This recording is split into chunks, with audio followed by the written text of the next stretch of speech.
their seats in their Norwegian sweaters, 1,500 people at 6:15 a.m. So there you go. It is great to join everyone at this inaugural conference, and I will note that after this I get to go on the first ever press conference on menopause that Patty Murray and Lisa Murkowski and I are doing with Halle Berry. So this will be, we're going to make talking about menopause cool, or at least not hot. Okay, that's the plan. And I want to thank everyone for the job that you are doing to preserve an independent free press. Your work is particularly critical right now. I don't think I'm telling you anything you don't know. An example from my own state. We are home to the 8th largest daily newspaper in the United States, the Star Tribune. That is where my dad used to work. He was a columnist. He started out covering the Vikings. Martha Raddatz, who's a huge Viking fan, I know that seems weird to you, but she is, was just out there. We were talking about the newest quarterback, but my dad once wrote a book called Will the Vikings Ever Win the Super Bowl, which is sadly still relevant today. But the other piece of our news landscape is that we are losing, just like everywhere else in this country, these small newspapers, newspaper after newspaper after newspaper, just 8 more in the last month. And that's where you see decaying democracy. That's where you see that no one really is covering what the city council is doing, or why a business closed, or the high school football game, or the girls volleyball game that brought everyone together in a victory. That's not out there. And that scares me for the band that binds us as communities, and it also scares me for our democracy. So, first I wanted to start by why I'm involved in all this stuff. I mentioned my dad, and as a more serious note, he wasn't just the Vikings reporter, he actually was a reporter, and then later a columnist. When he retired in 1995, he could write about anything he wanted as a columnist. He had written 8,400 columns and 12 million words, and he did it all without AI. He interviewed everyone from Mike Ditka to Ronald Reagan to Ginger Rogers. He was even voted the nation's outstanding newspaper columnist in 1984, and was a runner-up for the Journalist in Space before, sadly, that program, for obvious reasons, got dismantled. So when my dad left the Star Tribune, when he retired, he didn't want to have a party. I remember he walked out with this box, and the guy got on the microphone to the whole newsroom and said, "That's 50 years of journalism walking out the door right now," and everyone stood and cheered, and he said it was the best way to leave. But he wrote about looking back at it. He asked himself, was it worth it? Was his job worth it? And in his words, dead of night plane flights, riding against the clock, absorbing the jocks screaming curses in the loser's dressing room, heeling over the tear gas in a Miami street outside the 1968 convention. As he once recalled, trying to keep the mother of a dead Marine on the phone, although she was crying and alone in the house while struggling with my revulsion for doing it. Was it worth it? He asked again. His answer, God, yes. The defining characteristic of my dad's work was described best by his fellow journalist, Dave Nimmer, who said my dad was a champion of those on the outside. He once wrote a book called The Heroes Among Us, about ordinary people doing extraordinary things, and he would capture that in everything he did. And that's what journalists do. They find the thread that brings people together from different walks of life. They open our eyes to the bad and the good, and we need that more than ever right now. We know that these outlets are struggling, and I don't think it's because of a lack of talent or passion for the work. I was just at the White House Correspondents' dinner this weekend, and when you meet with those young journalists, I met with them the year before for lunch and spoke with them, you understand that passion is still out there in a big way. But what has been happening? Well, from 2000 to 2018, ad revenue for local TV stations plummeted by over 40% in real terms. Meanwhile, 2 companies, Facebook and Google, worth over $3 trillion combined, became advertising titans. For example, just last week, Google reported more than $61 billion in quarterly advertising revenue, up 13% from the same period the prior year. And we all know this is how people are getting their news, but how are they doing it? Well, they're sucking up ad dollars while taking actual news stories from credible reporters and feeding them to their users and refusing to offer fair compensation. And as new digital technologies allow consumers to access even more news content on connected devices like smart TVs and smart speakers, the problem will only get worse.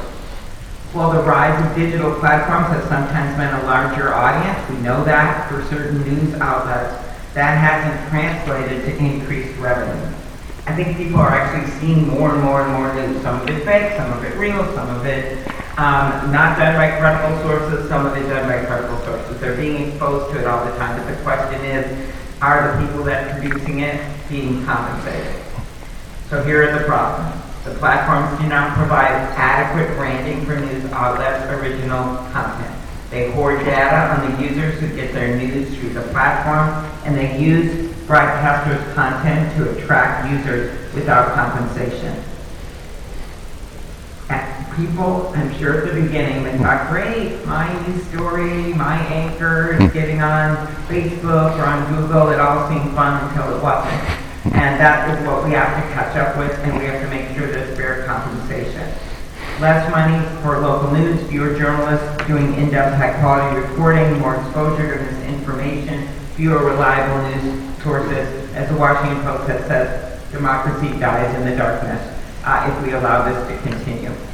And we also know that the further threat of AI can make it worse. I think David Brooks put it well in a column he wrote, the people in AI seem to be experiencing radically different brain states all at once. I found it incredibly hard to write about AI, he said, because it is literally unknowable whether this technology is leading us to heaven or hell. So as you know, there's going to be significant technological advances already are because of AI, especially in healthcare, where we will maybe figure out how to treat rare diseases and the like. But like any emerging technology, it comes with significant risk. We need our laws, which have already been lagging when it comes to protecting journalist material, to be as sophisticated as the quickly evolving technology. A major mistake was made. I wasn't here when Section 230 passed, which allows for immunity from any lawsuits for these companies that are no longer startups in a garage or the biggest companies the world has ever seen. You're starting to see these lawsuits. Hopefully that is going to drive some national standards when it comes to everything from content kids are exposed to whether or not you should be able to sell fentanyl-laced pills on these mainstream platforms, which is happening right now, to whether or not our news organization should be compensated. We can't just say, oh, we should have done something back then, and now here we are. This is the world we live in, with over 20 kids committing suicide just in the last year. And this is Christopher Wray's testimony at a judiciary hearing because they thought they could meet a girlfriend or a boyfriend, so they gave them a picture, and then they got bribed, and then they committed suicide because they didn't want to have their family see it. Those are FBI statistics. And every time we try to move legislation, honestly, this legislation on news has gone the farthest, but every time we try to move anything, we get lobbied the hell out of, lobbied back. Every former chief of staff of someone's been hired to do this or this or this. Everyone's told things. It is an unbelievable morass of trying to get this through because of the big money. As my husband said to my daughter last year, after one of the bills I have with Senator Grassley to say that the platforms, monopolies, can always put their own stuff at the top, which is what they're doing with Amazon Basics and the like, and they spent $300 million in ads against me in states across the country with pop-up ads showing up that says Amy Klobuchar could, with a small could, destroy Amazon Prime. Thanks, lawyers. Amy Klobuchar could destroy FaceTime. That's a big thing to say. After all that, my husband said to our daughter, be nice to your mom this weekend. She's taking on the 4 biggest companies the world has ever known, and she just got banned from Russia. That's all you're going to do one weekend. So, I will say though, this news bill has had more mainstream support, as you all know, in the Congress. And I think people can see what happened in Australia, where they were able to pass a law, and that money has gone directly to the local news outlets. Obviously not government money, but private money, simply because it forces them to come to the table. Same thing in Canada, where we're now seeing Google made an agreement in Canada. We've seen similar things in Singapore, and we're starting to see, of course, much stricter rules going on with the EU, but still we sit. And I think the sitting has ended. And so I am looking for every opportunity to advance the bill that Senator Kennedy and I have. It's called the Journalism Competition and Preservation Act. And what it does is it allows, it's an exemption to the antitrust law. Many of you know I wrote a book called Antitrust.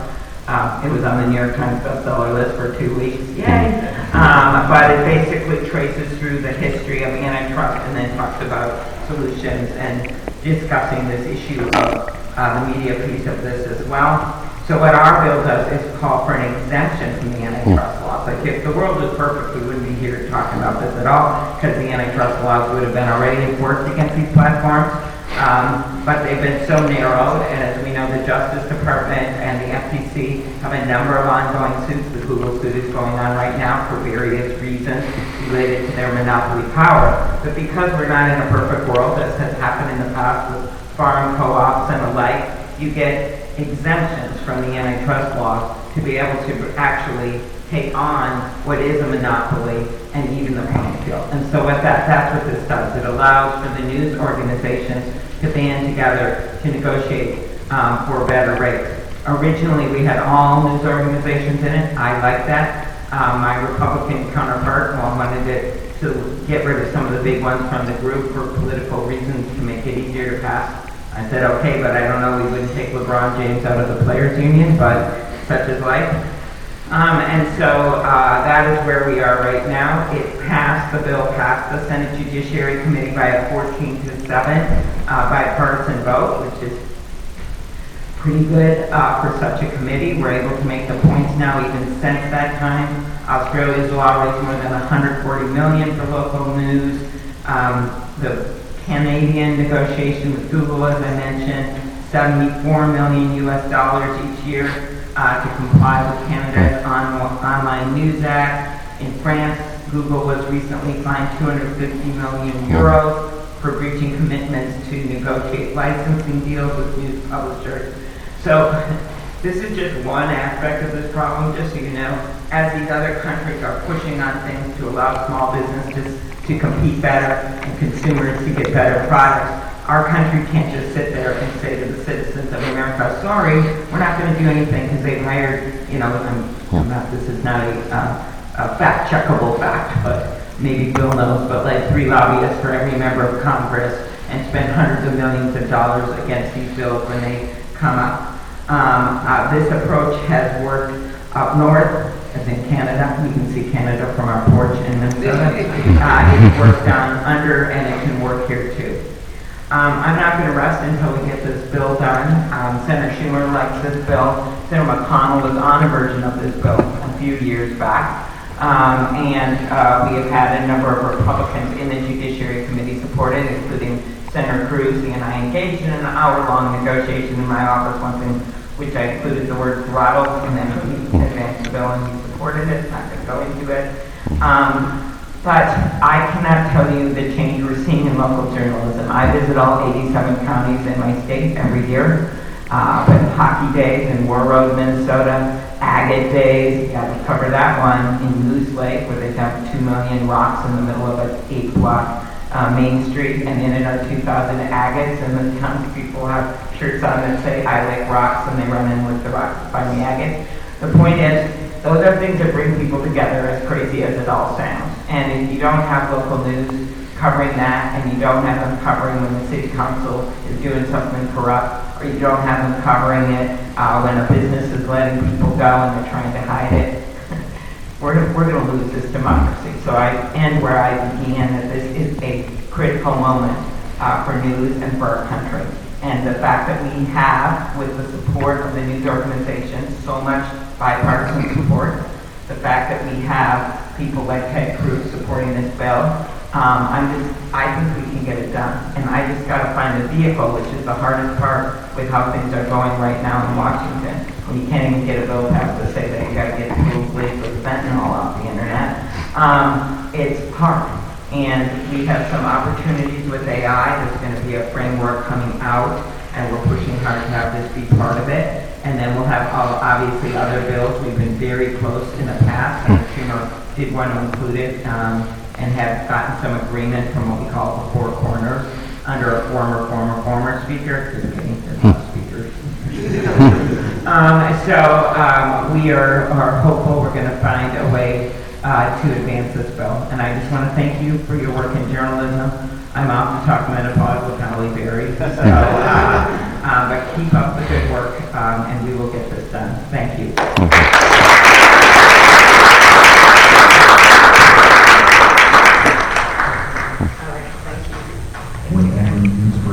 And call Phil with any questions. Right here. You want to stick around?